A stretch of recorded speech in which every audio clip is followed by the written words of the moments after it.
individuals with the different personalities may have a contrasting approaches to resolving conflict. हर एक इंसान की जो personality अलग है, हस्बैंड वाइफ दोनों अलग अलग पर्सनैलिटी से बिलोंग करते हैं, तो उनका जो अप्रोच रहता है किसी भी चीज को सॉल्व करने का वो भी अलग रहता है, और वहां पे भी उनके कॉन्फ्लिक्ट हो जाते हैं। एंड जब वहां पे भी कॉन्फ्लिक्ट होते हैं तो वो चीजें कॉन्फ्रंट इश्यूज हेड ऑन करती हैं, leading to the potential disagreement, और फिर दोनों के बीच में बहुत सारी चीजों को लेकर डिसएग्रीमेंट होने लगता है। Because if one person is introvert, one person is extrovert, तो दोनों का जो नजरिया होगा सोल्यूशन की तरफ वो भी अलग अलग डायरेक्शंस में जाएगा। एंड जब दोनों अलग अलग तरीके से एक चीज को देख रहे हैं तो वहां पे डिसएग्रीमेंट होना ही है। ऐसे केसेस में ज्यादातर एक जन जो है वो शांत हो जाता है समझदारी के साथ कि चलो अभी इसकी हो गई, बट मैक्सिमम केसेस में जब ये चीज रिपीट होती है बार बार तो दोनों के डिसएग्रीमेंट सामने आते हैं और फिर वो कॉन्फ्लिक्ट का कभी सोल्यूशन नहीं मिल पाता, और करते करते बात बहुत बढ़ जाती है एंड बात समटाइम्स सेपरेशन तक भी चली जाती है। Expectations and priorities. Varying personality type may have a different expectations and priorities in a relationship. For example, a partner who values spontaneity might clash with someone who prefer routine and structure.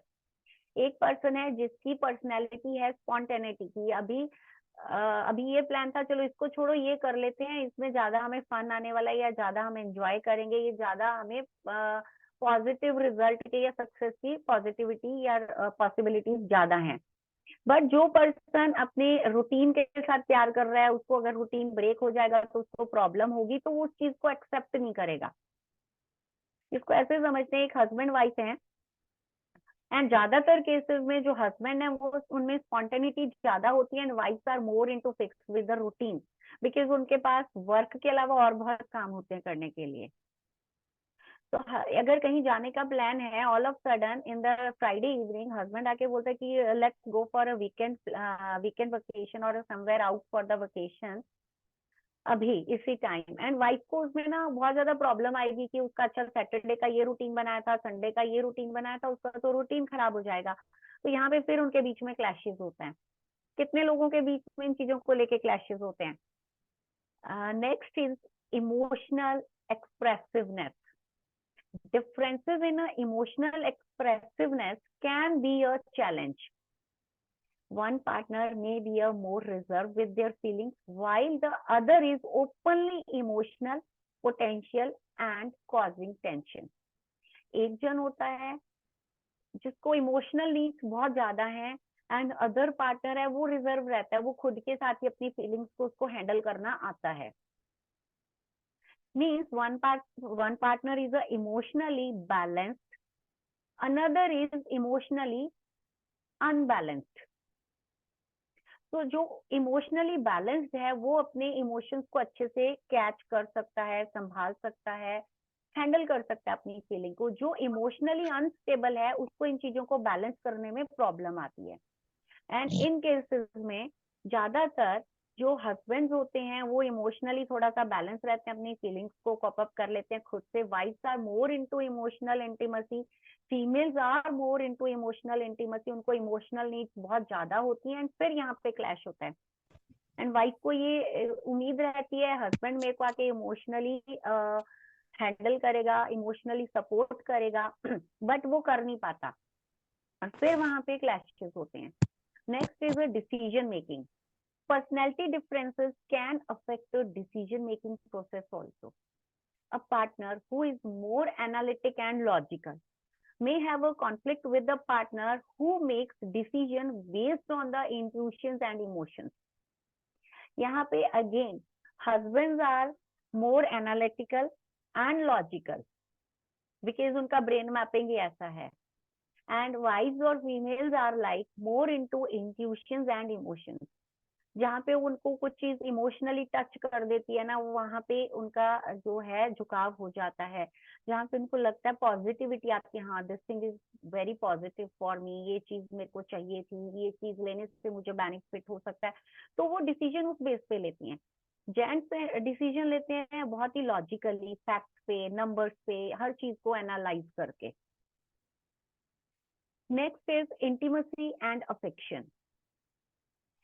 Varying levels of a comfort with the intimacy and affection can create issues. One partner may need a more physical affection, while other might feel overwhelmed by it.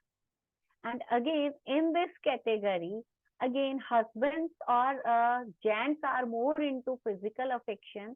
Ladies or wives might be feel overwhelmed with it because they are more into emotional affection. यहाँ पे again जब ये चीज balance नहीं होती है, फिर दोनों के बीच में कॉन्फ्लिक्ट होते हैं।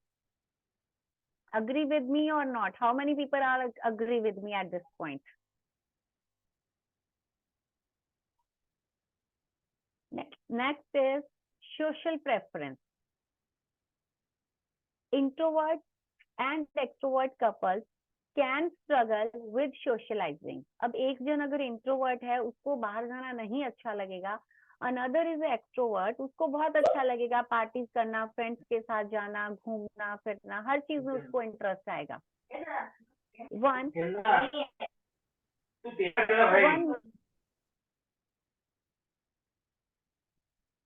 One may want to spend more time with friends while other prefer quiet evenings at home. उसको घर पे शांति से रहना पसंद है, सिर्फ अपने पार्टनर के साथ टाइम स्पेंड करना पसंद है। तो यहाँ पे फिर अगेन दोनों के बीच में कहीं ना कहीं क्लैशेस होते हैं। Next is differences in the financial stability and spending habits can lead to tension. Financial responsibility and spending habits can lead to tension. A partner may disagree with a partner who enjoys spending impulsively. दोनों में से एक जन हमेशा बहुत ज्यादा money spend करता है, उसको शॉपिंग करना पसंद है, घूमना फिरना या बहुत ज्यादा मनी को इधर उधर स्पेंड करना उसको अच्छा लग रहा है। He is a spender kind of personality. And another is like into the saving. तो जब दोनों अलग अलग अगेन उनके जो पर्सनैलिटी ट्रेट्स हैं वो अलग अलग डायरेक्शन में चले गए, वहां पे क्लैशेस हो गए। Next is life goals and values. Personality differences can manifest in conflicting life goals and values. Partners may have different aspirations, beliefs, causing frictions. हर इंसान की लाइफ में अपने गोल्स होते हैं, उनकी कुछ वैल्यूज होती हैं। जब दोनों के गोल्स मैच नहीं कर रहे हैं, दोनों एक दूसरे के गोल्स को सपोर्ट नहीं कर रहे हैं, तो कहीं ना कहीं वहां पे डिफरेंसेस आते हैं। एंड वो डिफरेंसेस धीरे धीरे कॉन्फ्लिक्ट, क्वेरल्स एंड सेपरेशंस तक चले जाते हैं। Personal growth. Some individuals may be more open to personal growth and change while others resist it. बहुत सारे लोग ऐसे रहते हैं जो जॉब में ना फटाफट से स्विच करते हैं क्योंकि उनको ग्रोथ चाहिए। कुछ लोग पर्सनल लर्निंग के लिए बहुत सारी चीजें करते हैं, बहुत सारे कोर्सेज ज्वाइन कर लेंगे, बहुत सारी चीजों को ग्रैब करेंगे, बहुत सारे सेमिनार वेबिनार्स अटेंड करते हैं। अनदर इज लाइक कि जो चल रहा है जैसे चल रहा है उसको चलने दो, अपने को लाइफ ऐसे ही शांति से निकालनी है। This can lead to issue when one partner wants to evolve and the other remains statistic. Personality in a relationship. Personality traits like openness, agreeableness, and emotional stability can impact communication, conflict resolution, and overall satisfaction in a relationship. If you are in the state to agree with your life partner, you have a emotional stability, you guys are into a good communication, आप दोनों एक साथ बैठ के अपने conflict को solve कर सकते हो, आप दोनों में हर चीज को लेके, आपके रिश्ते को लेके एक सेटिस्फेक्शन है, then you can lead a good married life. Understanding each other's personality is essential for a healthy and happy married life. Tips to avoid personality issues. Communication and understanding. सबसे पहले आपको पता होना चाहिए कि आपकी क्या पर्सनैलिटी है, आपके पार्टनर की क्या पर्सनैलिटी है, आप दोनों एक दूसरे को कितना अंडरस्टैंड कर सकते हो, कितना आपको करना चाहिए, एंड आप दोनों कितना ओपनली एक दूसरे से बातचीत कर सकते हो without any hesitation. Compromises and flexibility. Sometimes एक चीज आपके हस्बैंड को पसंद है तो वहां पे आपने कॉम्प्रोमाइज कर लिया, वाइफ को पसंद है तो हस्बैंड ने कॉम्प्रोमाइज कर लिया.